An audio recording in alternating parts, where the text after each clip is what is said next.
When I was 16, homeless kids were going missing in my town, and I know what really happened to them.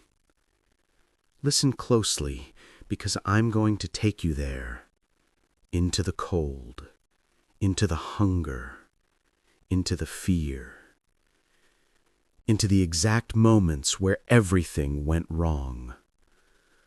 I won't go into detail about why I was thrown out of my house at 16. Financial problems. I came from a poor family. Mom and Dad wanted me to get a job, and I wanted to stay in school. That alone caused endless arguments. And then I made the mistake of revealing an intimate part of myself I should have kept hidden. Hidden so deep, they would never have found it.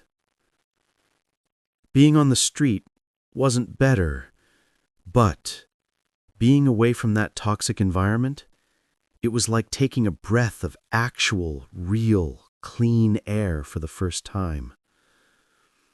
My town was big enough that kids living on the streets formed their own invisible population. I tried the hotels at first, using up the last scraps of cash I had left, but soon I was standing at the crossroads between eating and starving. I was stubborn. 16 and stupidly stubborn, and asking for help felt like losing. Losing to my parents, losing to my teachers, losing to everyone. I didn't want anyone to know I was homeless, so I dropped school. Looking back, I obviously should have asked for help. But teachers back then didn't care. Kids were bullied daily and nothing changed. They were there to teach, not to give a shit. So the idea of confessing I was homeless? Not happening. I didn't want pity. I didn't want those forced expressions of concern when deep down they couldn't care less. So, yes, I ended up on the streets. But we had a community, all thrown out for similar reasons. Toxic parents, abusive partners, broken homes. All we had was each other. Movies love to show street kids as scrappy little pickpockets. That's bullshit. None of the kids I knew were brave enough to pickpocket, but if something was left lying around, cash, food, whatever, yeah, they'd grab it. I found myself in a group on the south side of town. Ben was the leader, the most recent one to disappear. Rumors whispered about a child catcher, and at first I didn't believe any of it. It sounded like some nightmare adults told their kids to get home before dark. But then, familiar faces started vanishing. Carly, the street performer with an angel's voice. Jason, the weird kid with the eye patch who once tried to steal my phone. They weren't my friends, but they were part of my world, part of the rhythm that kept me sane. Carly always smiled when she handed me donuts from the old man who liked her singing. Jason always lurked near the music stores. Every time we spoke, even about nothing, I felt less alone. When Jason vanished, that small bit of normalcy slipped through my fingers.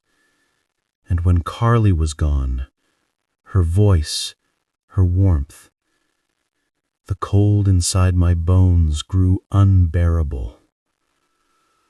Then, Ben disappeared, and suddenly the rumors no longer felt like stories.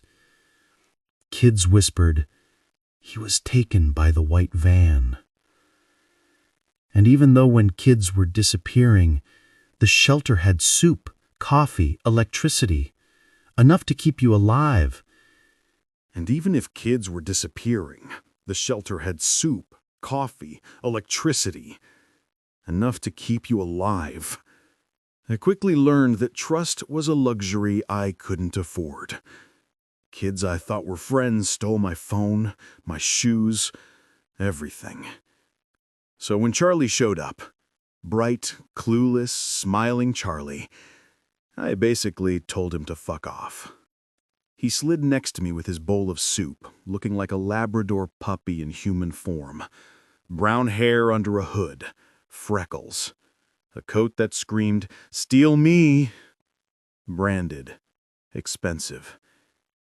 He didn't belong on the streets. The streets were going to chew him up. So I warned him. Take that off, put it in your backpack. He was confused at first, but eventually he stuffed the coat away and shivered. And I, idiot that I was, offered him a spare sweater. I expected him to want something in return, but he just said thanks and smiled. When I got up to leave, he followed. I thought it was coincidence, until I turned into an alley and heard his footsteps behind me. By the time we reached my sleeping spot, he was setting up his bag beside mine. Just like that. That's how Charlie joined my life. How he became the warmth I didn't know I needed. The friend I didn't deserve. He brought food, he shared everything, he never complained. And he always smiled. And slowly, I let him in. Even when I didn't want to. Even when I shouldn't have. Days turned into weeks, then months. Charlie became my home. Then, one snowy night, everything fell apart. We were sitting on a wall, legs dangling, passing a bag of chips back and forth, my fingers so numb I couldn't feel the food. And Charlie asked me, "Do you believe in angels, Finn?" I didn't answer. I couldn't. I didn't believe in anything divine. Not after what happened to me. Charlie leaned his head on my shoulder. Warm. Comforting. And I pushed him off. Not because I wanted to, because I was terrified of feeling anything. I muttered some excuse about going to the shelter. He nodded and said he'd be there when I came back. But when I returned, Charlie was gone. At first, I thought he was looking for food. Then minutes turned to hours, hours to panic.